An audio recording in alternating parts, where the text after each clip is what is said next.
जय श्री राधे, जय श्री कृष्ण। मैं आज आप सभी को आज के वीडियो में बताऊंगा कि छाता और जूता दान करने की ये जो प्रथा है, ये कब से प्रारंभ हुई है, कैसे ये शुरू हुई है। क्योंकि भगवान के महात्म और प्रभाव का एवं शास्त्रों का जो ज्ञान है, जितना भीष्म पितामह को है, वैसा हमें कहीं और देखने को नहीं मिलता है। उन्हें बहुत ज्ञान था। महाभारत का एक पर्व दान पर्व के नाम से भी प्रसिद्ध है, जो उन्होंने युधिष्ठिर को सुनाया था। इससे युधिष्ठिर भीष्म पितामह से पूछते हैं कि श्राद्ध कर्म तथा अन्य अवसरों पर जो छाता और जूते का दान करने की परंपरा चली आ रही है, उसे किसने चलाया? ये परंपरा कहाँ से प्रारंभ हुई है? ये छाता और जूता का दान क्यों दिया जाता है? इस परंपरा को किसने चलाया और इसका क्या रहस्य है, वो मुझे बताने की कृपा करें। पितरों के निमित्त जूता और छाता दान करने का जो कारण है, वो हम बताते हैं कि श्राद्ध कर्म में और मनुष्य की मृत्यु के बाद जो एकादशा आता है, श्राद्ध 11वें दिन, और सह्यादान, एकादशा के दिन हम छाता और जूता का दान करते हैं। ये प्रथा है। इसका कारण यह भी है कि यमलोक का मार्ग जो है वो बहुत ही अत्यंत कष्टप्रद है। वहाँ ग्रीष्म ऋतु में भी तपन और निरंतर भीषण वर्षा भी वहाँ होती है। वहाँ मार्ग में बालू कांटे भरे पड़े हैं। यम मार्ग में प्रेत की छाते से ग्रीष्म के ताप और वर्षा से रक्षा होती है।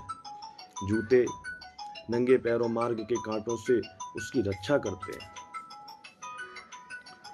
गर्मी के ऋतु में छाता और जूता दान करने की प्रथा शुरू होने का एक कारण और है। भीष्म पितामह ने युधिष्ठिर से कहा कि ग्रीष्म ऋतु में छाता और जूता क्यों दान किया जाता है, इसे क्यों दान देते हैं? इसका कारण एक और है। महर्षि जमदग्नि जी और भगवान सूर्य के मध्य एक बहुत सुंदर प्रसंग है। एक बार भृगु ऋषि के पुत्र महर्षि जमदग्नि धनुष चलाने का अभ्यास कर रहे थे।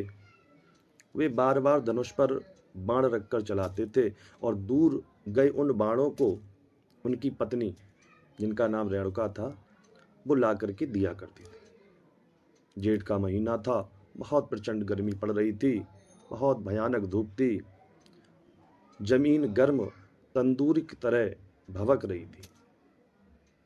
बाण चलाने का अभ्यास करते करते दोपहर हो गई और रेणुका जी वृक्षों की छाया के नीचे जाकर के खड़ी हो जाती हैं। बीच बीच में उनके जलते हुए पैरों के तलवों और सिर को ठंडा करने के लिए, सहारा लेने के लिए वो वृक्ष के नीचे कुछ देर खड़ी हो जाती हैं।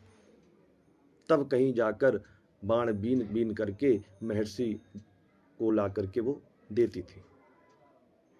एक दिन बाण बीन कर लाने में उनको थोड़ा विलंब हो गया, देरी हो गई। तो महर्षि ने पूछा कि तुम्हारे आने में इतनी देर क्यों हो गई, इतना समय क्यों लगा?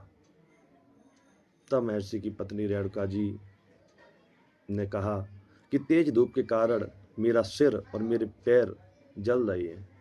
जब ये बात बताई तो महर्षि जमदग्नि सूर्य नारायण पर बहुत क्रोधित हुए, क्योंकि वही तपन गर्मी पहुंचाते हैं, और कहने लगे कि जिसने तुम्हें कष्ट पहुंचाया है, उस सूर्य को मैं आज ही अपने बाणों की अस्त्राग्नि से गिरा दूंगा।